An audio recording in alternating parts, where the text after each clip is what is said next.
જય દ્વારકાધીશ, જય મા મોગલ। તો ભાઈ કેમ છો બધા? મજામાં ને મજામાં જઈશું ભાઈ। આજે આપણો ક્યાં જઈએ તો એ તમને હમણાં વિડીયો થકું બતાવી દઉં। તો ભાઈ આપણે શિવરાજપુર ને બધે જઈએ ને હવે જવાનું છે આપણે મોગલધામ। અને આવી ગયો મોગલધામનો ગેટ। તો 3 કિલોમીટર થાય। તો ભાઈ ભીમરાણા દ્વારકાથી 20 કિલોમીટર થાય, બેટ દ્વારકા રોડ ઉપર જ। અને શિવરાજપુરના પાટિયાથી 5 કિલોમીટર। અને ભાઈ હાઈવે ઉપરથી આપણે 3 કિલોમીટર અંદર જવું પડે તો આવી જાય મંદિર।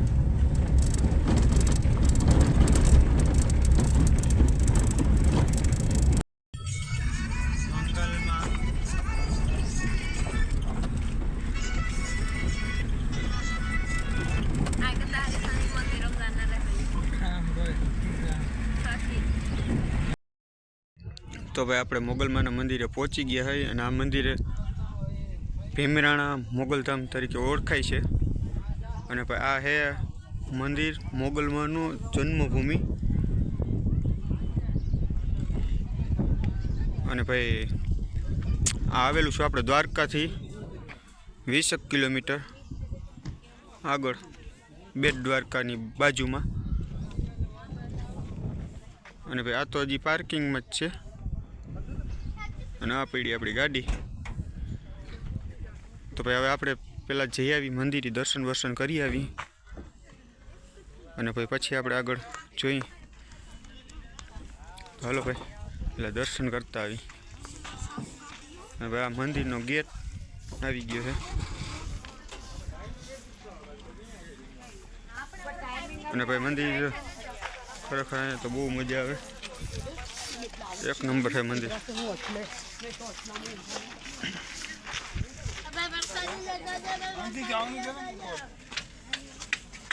કુમરા હાલે છે દરવાજો અહીંયા। અને આ છે આખા મંદિરનો નજારો, આ રીતનું લાગે મંદિર।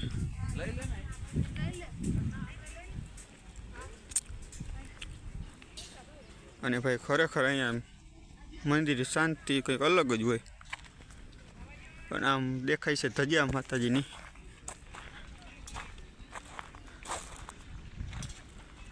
અને ભાઈ તમને પહેલાં આખો વ્યૂ બતાવી દો મંદિરનો, પછી આપણે આગળ જઈશું દર્શન કરવા।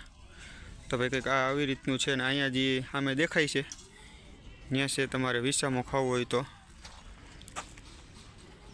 છાંયો હારો રાખેલો છે। અને ભાઈ અહીંયા છે બીજું મંદિર, એ આપણે ત્યાં આગળ જઈને બતાવી દઈશ। અને સામે દેખાય છે એ ભોજનાલય છે।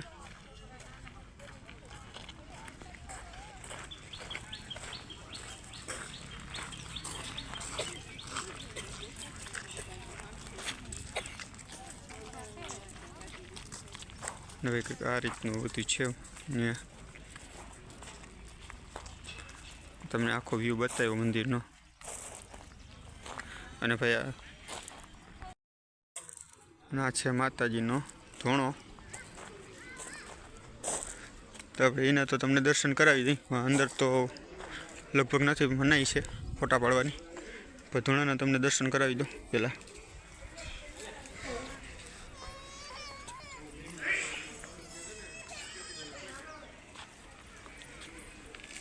આ છે મંદિર।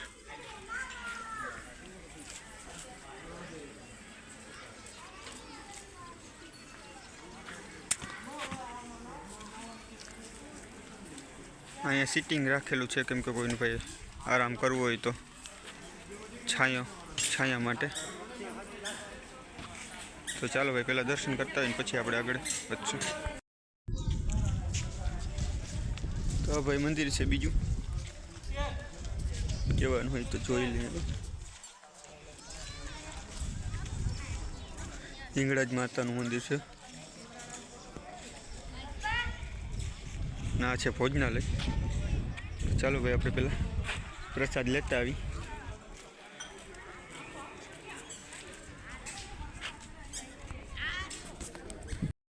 તો ભાઈ આપણે જેટલી ડિટેલ દેવાની હતી એટલી દઈ દીધી। અને કોઈને વધારે માહિતી જોતી હોય કોઈને તો યુટ્યુબમાં કે ગૂગલમાં સર્ચ મારી લેજો કે ભીમરાણા મોગલધામ કરીને, તો એનો આખો ઇતિહાસ આવી જશે। અને ભાઈ હવે આપણે જવાનું છે બેટ દ્વારકા. તો બેટ દ્વારકાનો થોડોક વ્યૂ લઈ લઈએ.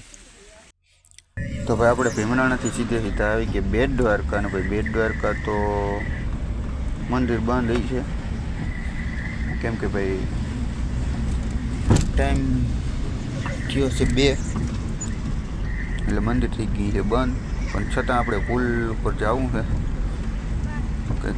ફોટા બોટા પાડવા, થોડા પેતરા મારવા, એટલે ચાલો ભાઈ આપણે પહેલાં પુલ જોઈ આવીએ અને ભાઈ પછી આગળ જો કે ક્યાં જાય કે ક્યાં નહીં. તો તમને આખો પહેલાં વ્યૂ બતાવી. તો ભાઈ સુદર્શન સેતુનો કંઈક આ રીતનો વ્યૂ આવે છે. અને ભાઈ હવે પહોંચી ગયા, એરો બતાવી દીધો છે. તો રિક્ષા જાય ત્યાંથી જ આપણે વરવાનું થશે. અને સામે રસ્તો જાય છે, એ જાય છે ઓખા. અને ભાઈ આપણે અહીંથી વરી જવાનું. અહીંથી સુદર્શન સેતુ ચાલુ થઈ ગયો છે. અને ભાઈ બે પિલર પણ બસ દેખાય છે અહીંથી જ. તો ભાઈ ચાલો આપણે નજીક જઈને જ જોઈએ કે આખો કેવો વ્યૂ આવે છે. અને ભાઈ પહેલાં તો અહીંયા હાલતા જવું સ્ટીમર, પણ હવે અત્યારે થઈ ગયું પુલ ચાલુ, એટલે જોઈએ આપણે કે ભાઈ શું બધું છે આગળ. તો ભાઈ આપણે પહોંચી ગયા અત્યારે બેટ દ્વારકા. અને આ બેટ દ્વારકાનું પુલ સુદર્શન સેતુ. અને ભાઈ સુદર્શન સેતુનો કંઈક આવો નજારો છે.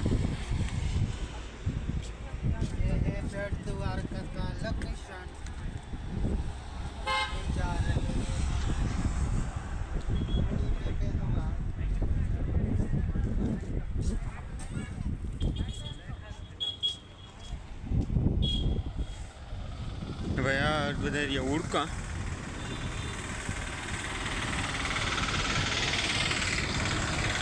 પહેલાં તો ઓટ બહુ જાજી હાલતી હતી, પણ હવે અત્યારે બંધ થઈ ગઈ, કોઈ હાંકતા નથી, કેમ કે ભાઈ ફૂલ થઈ ગયા ચાલુ, એટલે એની હિસાબે. અને ભાઈ હવે આપણે અત્યારે અહીંયાથી જવાના નથી મંદિરે, કેમ કે ભાઈ મંદિર છે બંધ ને વાગ્યા અત્યારે 2. અને ભાઈ 1 વાગ્યાથી 6 વાગ્યા સુધી મંદિર બંધ હોય દ્વારકાનું. બેટ દ્વારકાવાળું ને દ્વારકાવાળા બે મંદિર 6 વાગ્યા સુધી બંધ હોય 1થી. તો ભાઈ આપણે હવે અહીંથી જાશું નહીં મંદિરે. અને ભાઈ અહીંથી આપણે પાછા મળી જવાના પુલ પરથી. અને ભાઈ જવાનું છે આપણે પાછું નાગેશ્વર અહીંથી. અને નાગેશ્વર આપણે જોઈ ત્યાં દર્શન કરશું, કેમ કે ભાઈ ત્યાં તો છૂટ છે દર્શન કરવાની. અને આજે ટ્રાફિક ક્યાંય છે નહીં. એક જગ્યાએ ટ્રાફિક હોય ને તો બધી જગ્યાએ હોય જ, એ ફાઇનલ હોય. પણ આજે દ્વારકા નહોતી ટ્રાફિક, એટલે ક્યાંય ભાઈ ટ્રાફિક નહીં નડે આપણે. અને ભાઈ જોઈએ આપણે વ્યવસ્થિત જ દર્શન થયા, બધા વ્યવસ્થિત દર્શન થયા છે. અને હજી વ્યવસ્થિત જ થવાના છે નાગેશ્વર પણ, કેમ કે ભાઈ ટ્રાફિક કંઈ ઈચ્છે નહીં ને, એટલે શાંતિથી દર્શન થઈ જાય.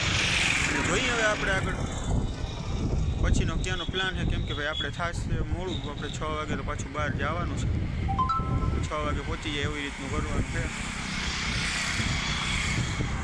ભાઈ જોતા જઈએ, વાંધો નહીં, બરોબર જ કામ હાલે છે, કંઈ ગલત કામ તો કરતા નથી.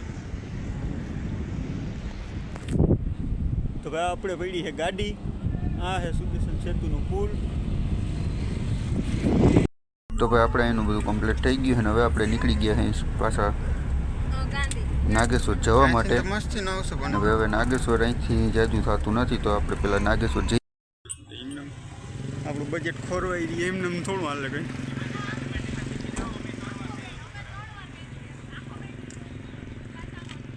તો ભાઈ આ છે ફૂલ. અને ફૂલમાં પાકડી પીસમાં એકાદું પડી ગયું નથી, હમું કરે છે વા.